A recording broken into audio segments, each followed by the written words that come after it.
to listen to some remarks.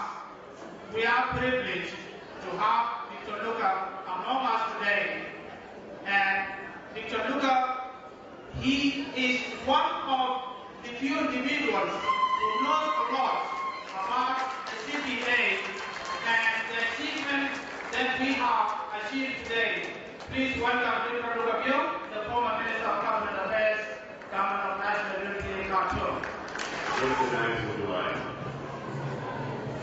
9th of July is a long journey, a very bumpy process. It's a journey that took generation and generation. It's a journey of suffering. And I want to say, today we are commemorating our struggle, our suffering, by having a new nation today on the 9th of July. It is your day.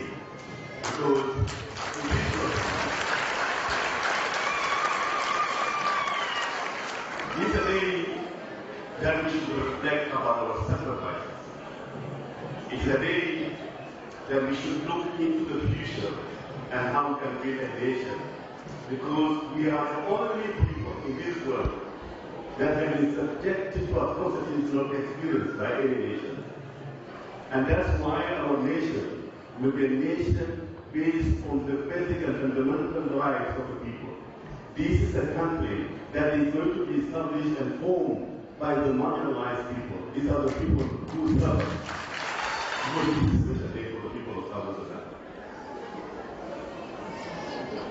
This day is a day of happiness, special happiness. This is a happiness that people share tears. It's a day we weep, we cry. Last night we were with Daniel, and all of us cried. I talked to people in Cuba yesterday. The whole town was mourning, weeping, crying. Why are they doing it? Because they are reflecting to their back, to their history, but they want to see this newborn country meet their aspiration.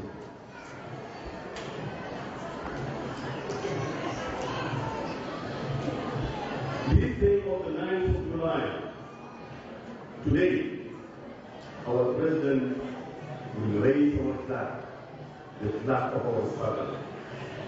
The bond, the earmarking the bond of the new state. When our President raised the flag of the new country, that's the beginning of our new struggle. And I say, ultimately, on the 13th of this month, the United Nations Security Council will meet to recognize this state.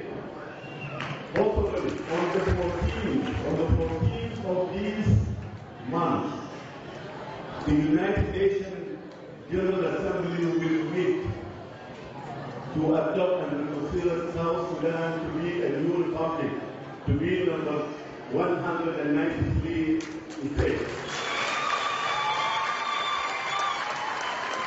In that meeting, we expect there will be a unanimous decision.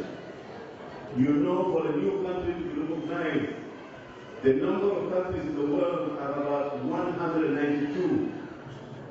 And you need 2/3 of that number. You may need about 180 countries to approve this new country. What information we have, all the countries, the 5 countries having the veto, they unanimously accepted this new state.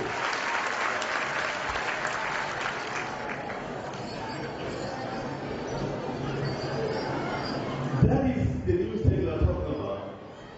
As mentioned by the Lordship, the Bishop, I don't want to dwell much about the history.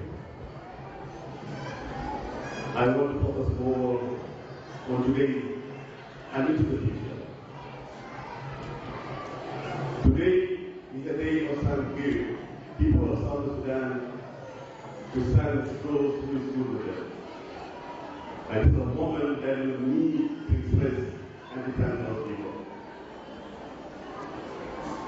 First and foremost, it's a day of our martyrs. We should applaud them and thank them deep from our heart. It is their day today, because it is their sacrifice that led us to reach today. Each of you here lost somebody during this struggle, whether directly in fighting or because of the suffering we will survive. It is a day and we need to thank in different possible ways our martyrs who died. This day, we have to thank SPLA, the Sudan People Liberation Army. This is the army of the people. It is called the sacrifice and struggle that today we are celebrating. SPLA has been a symbol of our struggle and sacrifice, self-denial. You could imagine what happened to thousands and thousands of your young youth who perished for you to reach this day. We have to thank, special thanks to the SPLA for its all.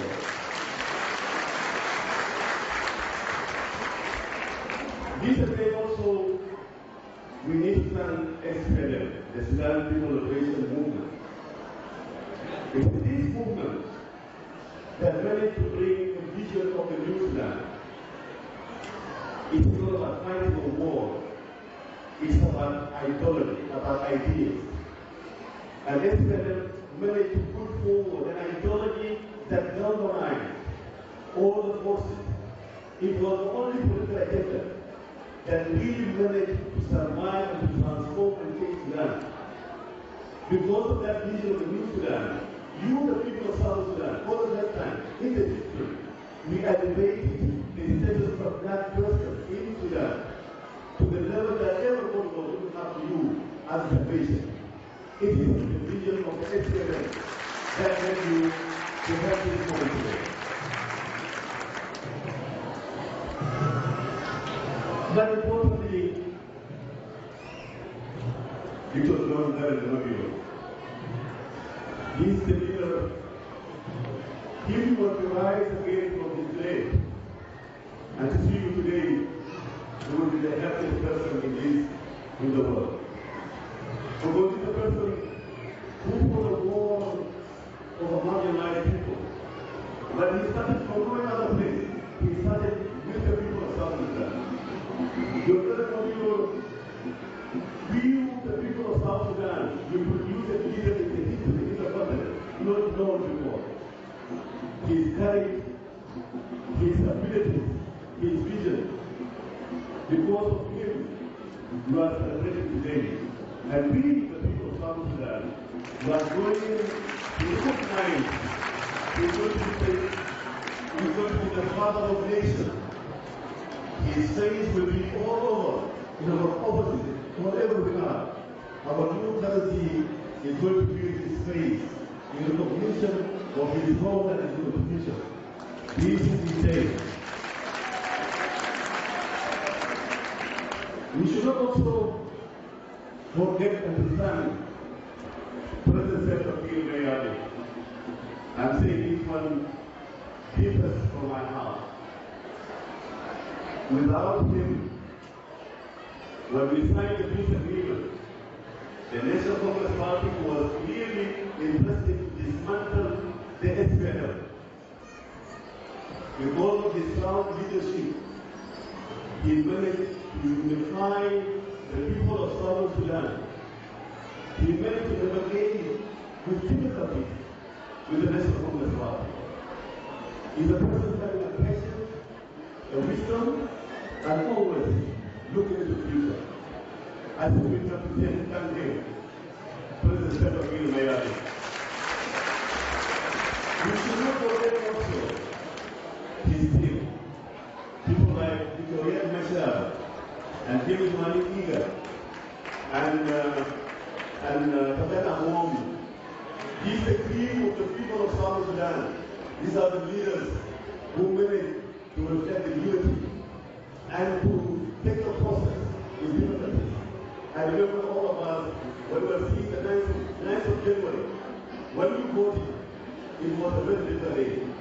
But because of the leadership, collective leadership, the Korea, James Wanega, but then at the rest of the leadership of the SPLM, we have to thank them for the leadership that provided unity to society. But indeed, I should not forget the people of South Sudan. You, the people of South Sudan, during the referendum, we set a very high standard, amazing standard, to the surprise of the international community. Some people started describing you as unlawful, respectful to the law, but on that day, on the 9th of January, you amazed the world. It's not the way that you voted 98% of the country for the separation, but the way you did it. It was leadership that happened in Israel. They congratulated you for the way you conducted yourself.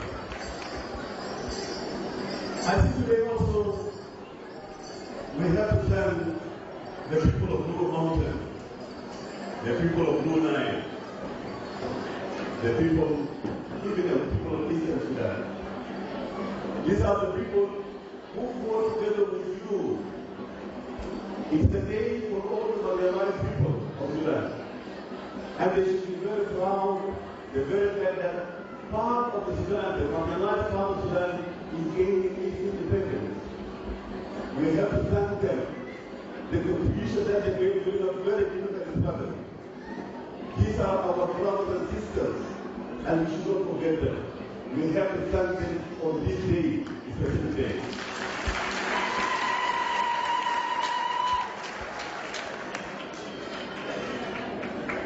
I want also to thank the people of North Sudan. By the way, as mentioned by Omar, the people of North Sudan, they equal servants. As we are moving out of Sudan, we are moving behind with other way. We are moving behind them with a system that is suppressing the people of Sudan. And they stood with you, some of them they stood with you. I want you to remember Yasser Said Ahmad. I want you to remember Mansour Khalid. I want you to remember Maga. I want you to remember Abdelaziz Al-Fatih. These are people that is true with you. You are living very behind. And you are saying, you are not letting you. You are not letting you. South Sudan shall and will be your second home, your main home. South Sudan is going to be your home for the people of North Sudan, who is the people of South Sudan. I want you to convey special thanks to women. The women of South Sudan.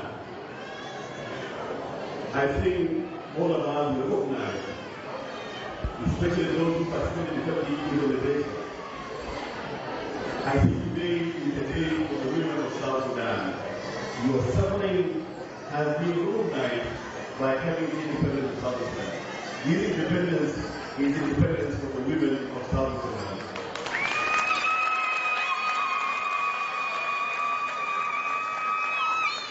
And indeed, you the diaspora, maybe your life story, when you get these different countries, is a life story full of suffering. And I believe those who handle your cases, whether in migration or IOM, humanity paying the picture to the world how much you suffer. But you really manage to mobilize the international community. A lot of people who fought effectively for you to participate in the referendum. And I was so happy when I heard, when we managed to succeed to participate in this referendum, you voted 98.8% for the secession. I believe all of you voted for separation. But if you managed to mobilize the Australian government to assist us, you are the seed for the new state. It is your state. And it is your struggle. And I really appreciate the work that you're doing to raise the suffering of the people of South Sudan. So it is your day, you the diaspora. I want to appreciate the real difficulties. Real difficulties. Umar has a question. It's a Friday.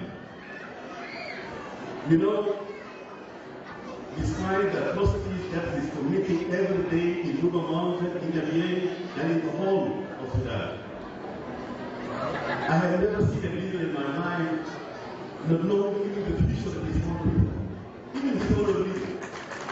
I'm saying his own religion. I think somebody I don't know much about Islam, but I have never seen a leader that has become so blind to the level cannot see the benefit of peace to the people of Sudan. Committing those atrocities in the day in Blue Mountain and possibly in Blue Line, my expectation was nothing but actually to protect and defend that we are becoming a liability to Sudan, but indeed to the continent and to the world. But even with those points, even with my anger and disappointment about anything in the Lord of the year, I want to thank him above all, to thank him. Because we managed at least to respect the peace agreement and the referendum. I know we feel that it was not his desire. But I'm happy that we will be visiting, we will be going to Juba to attend the celebration of the people of South Sudan. We have to thank him. It's fine, the difficulty for me to thank him, but I need to thank him and the NCP for accepting the result of the choice of the people of South Sudan.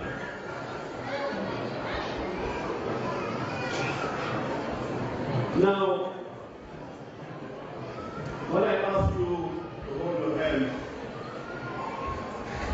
I ask you to think for a while when they state the new state that you want to have. It's not about a history.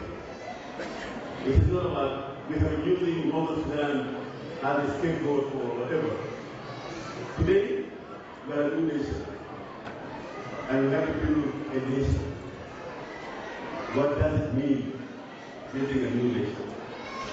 I think that's the message. While we are in this ceremony, we should one day reflect back in 10 years to come, in 20 years to come, in 100 years to come, how would we like to create South Sudan? And that is the real challenge for us. I want to start first with each individual of us. Nation is built by the people. It's not by the government. This country was spreading. It came as a result of a contribution of individuals and citizens of this country. That made this country today is one of the best countries that you can survive and live. In actual fact, they say Australia is the best place for you to be a woman. This is because for you to be a woman and to be a mother, this is the place. But even in terms of human development index, in terms of prosperity, this country is really taking the lead after Norway. That one happened because of its own people, not because of the government. Today, the independence of South Sudan is about you the individual of South Sudan. How can you shape and change your own life? How can you make sure that you can look after your own children, yourself, rather than depending on the government? It is that feeling of independence, the feeling for you to better your life, that by itself will improve what we call South Sudan. And we cannot think about the government that's going to do everything to us.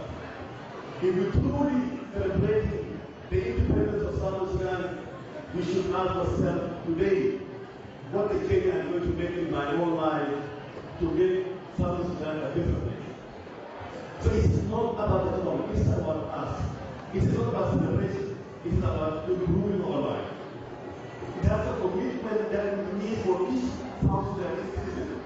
That for today, we are different and we have to contribute in improving our life. And that is the essence of independence.